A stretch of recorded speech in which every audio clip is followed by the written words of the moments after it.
जय श्री गणेश। बहुत समय पहले की बात है। एक दिन गणेश जी धरती पर सैर कर रहे थे।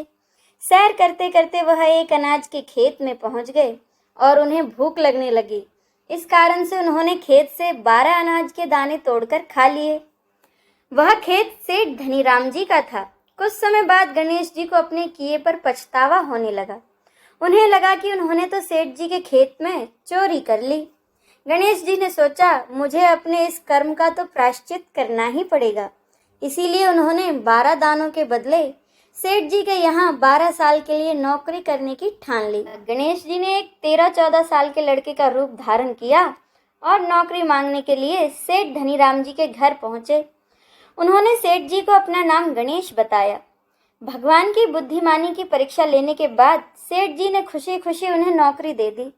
अब गणेश भगवान एक सामान्य मनुष्य के रूप में सेठ जी के घर पर ही रहने लगे। एक दिन सेठ जी की पत्नी शाम के समय घर का काम खत्म करने के बाद राख से हाथ धोने जा रही थी, पर ये क्या, गणेश जी ने सेठानी जी के हाथ पकड़कर जबरदस्ती मिट्टी से धुला दिए। गणेश जी की इस हरकत से सेठानी आग बबूला हो गई और उन्होंने सेठ जी से गणेश जी की शिकायत की। सेठानी से सब कुछ सुनने के बाद सेठ धनीराम ने गणेश जी को बुलाया और उनकी इस हरकत का कारण पूछा। गणेश जी बोले, सेठानी शाम के समय राख से हाथ धोने जा रही थी और ऐसा करने से घर की लक्ष्मी नाराज होकर चली जाती है, इसीलिए मैंने उनके हाथ मिट्टी से धुलवा दिए। इससे घर पर माता लक्ष्मी की कृपा सदैव बनी रहती है। थोड़े दिनों के बाद कुंभ का मेला आया। सेठ जी ने कहा, गणेश, सेठानी को कुंभ के मेले में स्नान करा के ले आओ।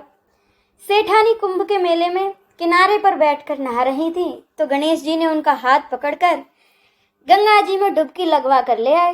घर आकर सेठानी ने सेठ से कहा, गणेश ने तो मेरी इज्जत ही नहीं रखी।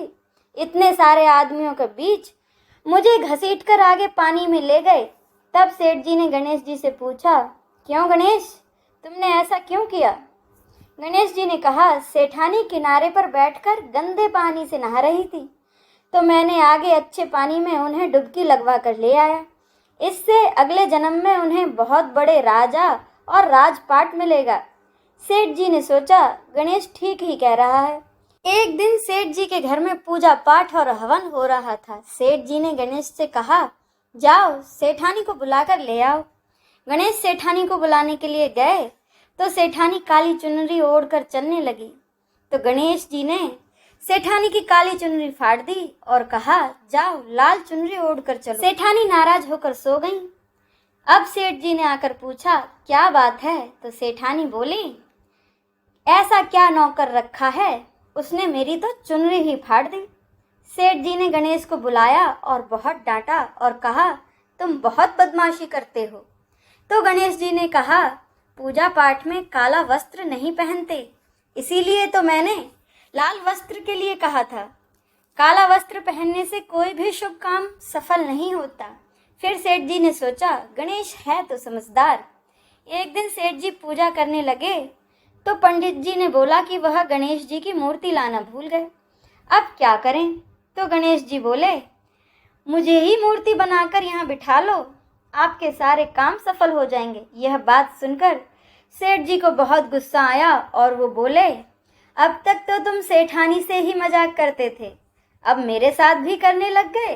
तो गणेश जी ने कहा, मैं मजाक नहीं कर रहा हूँ, मैं तो सच बात कह रहा हूँ। ये क्या, देखते ही देखते नौकर बने गणेश ने भगवान गणेश का रूप धारण कर लिया।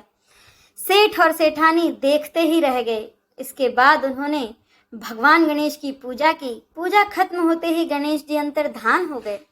अब सेठ और सेठानी को बहुत दुख हुआ और उन्होंने कहा कि हमारे पास तो साक्षात भगवान गणेश रहते थे और हमने उनसे इतना काम कराया। तो उस रात गणेश जी ने सपने में आकर सेठ जी से कहा कि आपके खेत से मैंने 12 अनाज के दाने तोड़ लिए थे, उसी का दोष उतारने के लिए मैं आपके यहाँ काम किया करता था।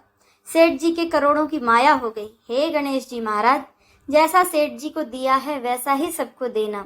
जय श्री गणेश।